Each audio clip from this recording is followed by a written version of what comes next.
The killing of Irina Zerushka has angered the public unlike any case we've covered before. Racism, immigration, the war between Russia and Ukraine, and the public fury at the justice system for failing the mentally ill, homelessness, you name the social political issue, and the senseless slaying of Irina has ignited every conversation imaginable. And in the middle of all this anger and outrage stands a man who should never have been out of police custody. Her killer had 14 prior convictions for violent crimes, and he was clearly mentally unwell. How could a man so dangerous and so unstable be allowed to walk free? Let's get into it, shall we? On August the 22nd, 2025, 23-year-old Irina Zarutska walked onto the Lynx Blue Line light rail train. It was 9:46 p.m., and the pretty blonde had just finished a shift at the pizzeria she worked part-time at. The train was pretty full, with most of the people there also heading home after a long day's work, except for one man.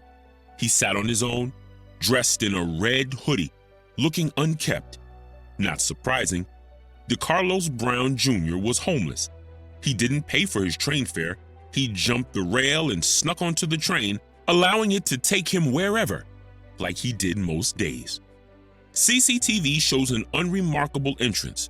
Irina walks in, scans the train, and chooses a seat that's unoccupied right in front of Brown. She sits down and starts scrolling on her phone, minding her own business just like everybody else. The young woman who moved to the U.S. from Ukraine to escape war back home is facing... Brown begins to fidget and squirm slightly. Then he takes a switchblade out of his pocket, opens the blade, and puts his hand to his head for a second, almost like he's contemplating what he's about to do. Then he gets up, pulls Irina back by the hair, and stabs her 4 times before walking off, seemingly without any rush. Irina looks shocked. Her hand goes up to her mouth and her knees pull up to her chest. And then she looks down, but there's barely a drop of blood to be seen. Then she begins to cry, and suddenly, mid-sob, she simply keels over and hits the floor. 10 seconds. 10 seconds from the time that the first strike landed was all it took to end Irina's life. Brown walked off, dripping blood from the hand that held the knife. But it's not Irina's blood he's spreading, it's his own. During that lightning-fast attack, he cut his palm open on the switchblade. No one makes a move to intervene. Not a single person tries to stop him. No one runs forward to confront the man who just stabbed the girl to death. Just dozens of eyes following Brown, confused and bewildered. Court documents show Brown is undergoing a psychiatric evaluation. The train stops less than 2 minutes after the attack, with everyone finally rushing to the dying woman's side. Brown slips out of the doors unnoticed. 6 minutes after the attack, and paramedics declare Irina dead officially, though she was probably dead before Brown even stepped off the train.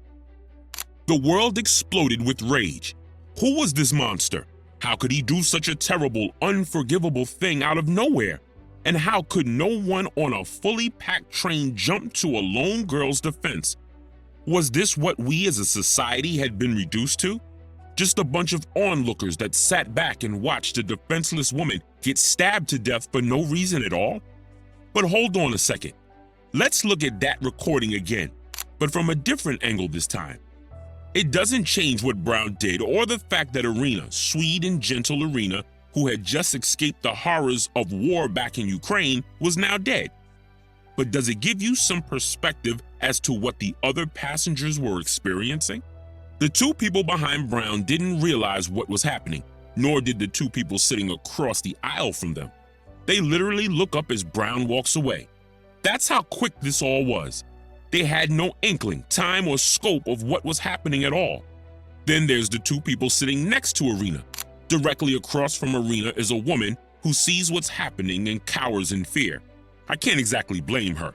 A madman wielding a knife who just stabbed her neighbor? Most of us would be shielding our bodies and head with our arms too. The man behind her jumps up, spares Irina a quick glance, and goes after Brown the second he puts together what just happened. Irina is sitting upright. She even looks up at this man, and there's no sign of any blood. He probably assumed that she'd been grazed or that she wasn't seriously injured. From his perspective, Irina was safer where she sat, while the rest of the train was full of passengers who had no idea that a man with a knife was heading toward him. This guy was trying to protect people and to raise the alarm. What we didn't see was that within 30 seconds of being stabbed, Irina was surrounded by people trying to help her. She died holding a stranger's hand who was speaking kind words to her in her final moments. Even the passengers who saw this guy walking past leaking blood from his hand were utterly bemused. They had no idea what to make of it. Sure, he was bleeding, but he wasn't screaming and waving a weapon. Brown was calm. He walked with purpose and did not appear to be angry, volatile, or unhinged in any way. Hell, once I saw a guy on the subway giving himself stitches from an army medical tin. Turns out he was an army medic and he just accidentally cut his leg before getting on the train. And why pay for an ER visit when he had the tools and the skills to do it himself? What I'm trying to say is weird stuff happens on trains all the time. And at that time of night, with the place packed with people and no one screaming or panicking, and there aren't any sounds of gunshots, I'm not surprised that everyone was so confused and caught unaware that they just sort of let him walk off. This is called the bystander effect. When people are caught off guard, they're less likely to intervene when others are present because responsibility is diffused and they look to others for cues as to what to do next. You see this reaction clearly from every single passenger. They're all looking around like mice trapped in a cage, unsure of what to do exactly. You and I would have reacted in exactly the same way in that situation. It was too sudden and too out of left field for anyone to really wrap their heads around it for a few seconds there. Unfortunately, a few seconds was all it took for him to get away. Luckily, he didn't attack anyone else in the few hours it took for police to identify and track him down. So no, I'm not blaming any one of the passengers for their lack of reaction. If anything, we need to take a lesson away from this terrible situation. Always be vigilant and always be aware of your surroundings. If you're in tune with your surroundings, you won't be caught off guard and your reaction will kickstart others into action too. The real mystery here is, why would a man, a complete stranger to Irina, just do such a thing? Brown, it turns out, had a long history of violent crime, and every detail about his life proves that he was an extremely dangerous man who had no business even being out of jail. Let's look at Irina and Brown's lives to unravel this bizarre series of events. Irina, born and raised in Kiev, Ukraine, alongside her brother, sister, and two deeply devoted parents. In most ways, Irina's childhood was pretty typical, and she went on to study art and restoration in Kiev, but she never got to finish that degree. Unfortunately, the increasing hostilities broiling between Ukraine and Russia spilled over into Irina's home city.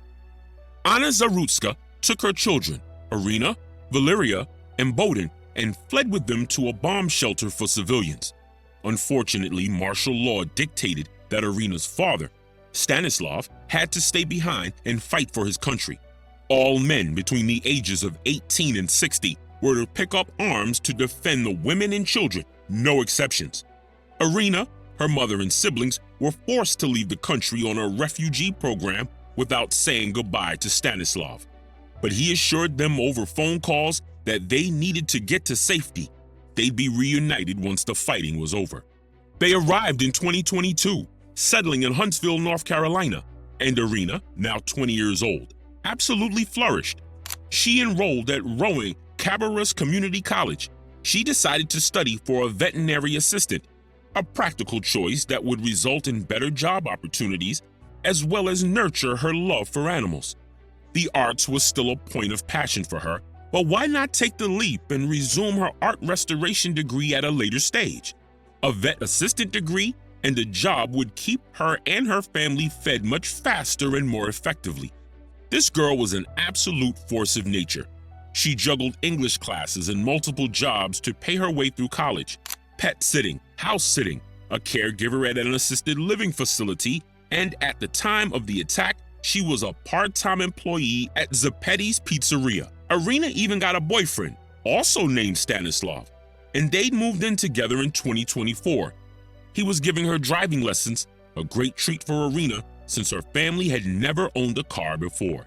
This was Irina, happy, hardworking, utterly devoted to caring for those who couldn't care for themselves, whether they be human or animal, and a shining example of the success and joy that the immigrants that built this country brought to America. Irina was going to get married. She was going to help others, and one day she'd get to see her daddy again. That, at least, was the dream. On the other side of this horrific event was 34-year-old DeCarlos Brown Jr. His life is a hard one to track. This man was on the wrong side of every track imaginable. According to his mother and siblings, Brown had always been an unstable individual. Sometime in his 20s, he was diagnosed with schizophrenia. Back when he was first diagnosed, he'd been given the option of treatment, but he never arrived for any appointments, deciding to live on the streets most of the time. His family rarely saw him or knew where he was.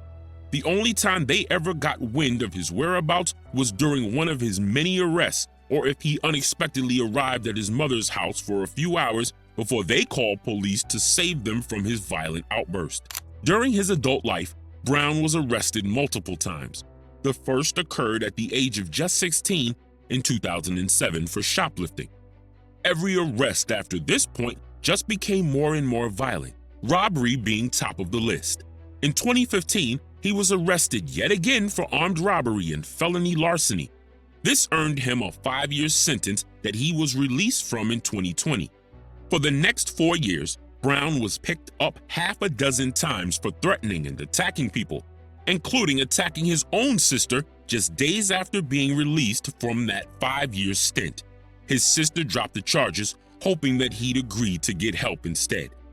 Brown's mother went to the courts, begging them to institutionalize him for what was clearly a deteriorating mental state. She was denied the request. When she found out that he'd stopped taking the medication he'd been given a prescription for years prior, she dropped him off at a homeless shelter.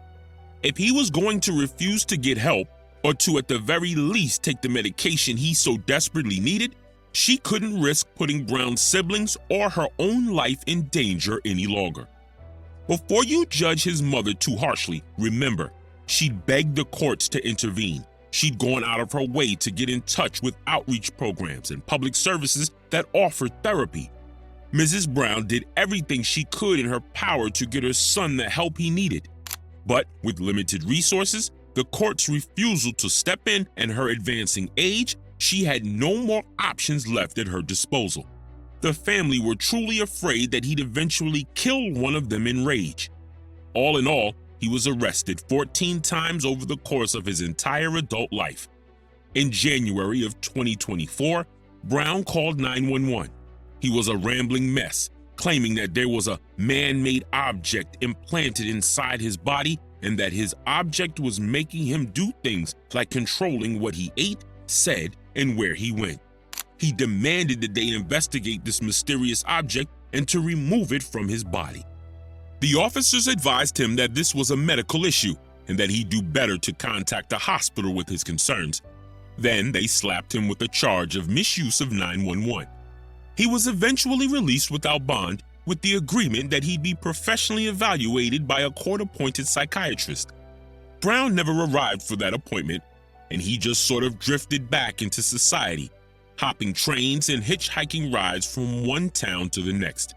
Begging and stealing to survive, I mean. Come on, people. He was so clearly not all right and hadn't been for a long time. How could any figure of authority listen to Brown talk and not realize that he needed some serious help? How? Just how? So you can kind of see where the public's outrage is coming from. This man had been on a continuously downward spiral into madness.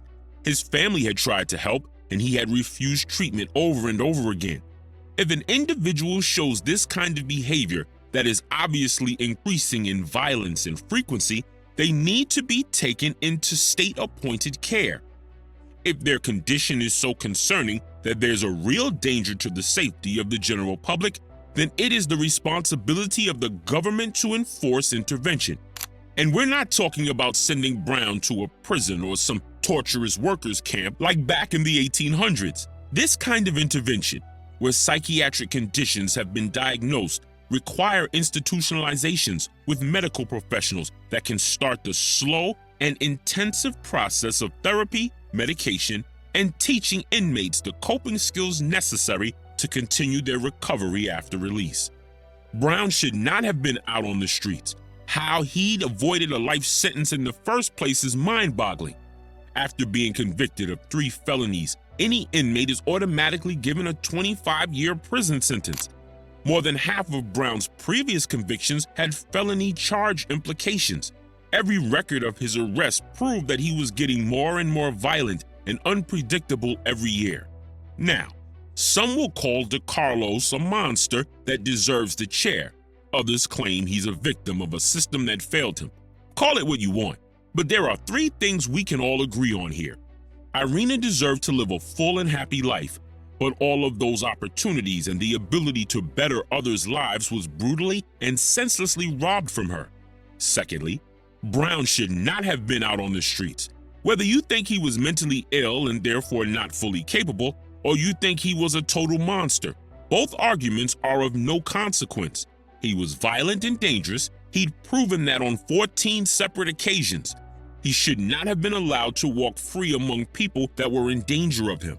And finally, and most importantly, the system should have picked up on the danger he posed more than a decade ago. Every appearance in court, every arrest, every single year of his life was so clearly moving toward this moment that any person looking at his history could have predicted that his being outside would eventually result in someone's death. I partially agree with both arguments. The system deserves the majority of the blame here for their failure to take charge of a man who was incapable of doing so himself. And I agree with the other side that he should never be allowed free again. He is a murderer, pure and simple, and an innocent young woman lost her life as a result of Brown's freedom. But I don't think he belongs in prison, not yet anyway. First, he needs to be given the medical aid that he's been so sorely in need of his entire life. The man is an unmedicated schizophrenic with delusions and dangerous outbursts.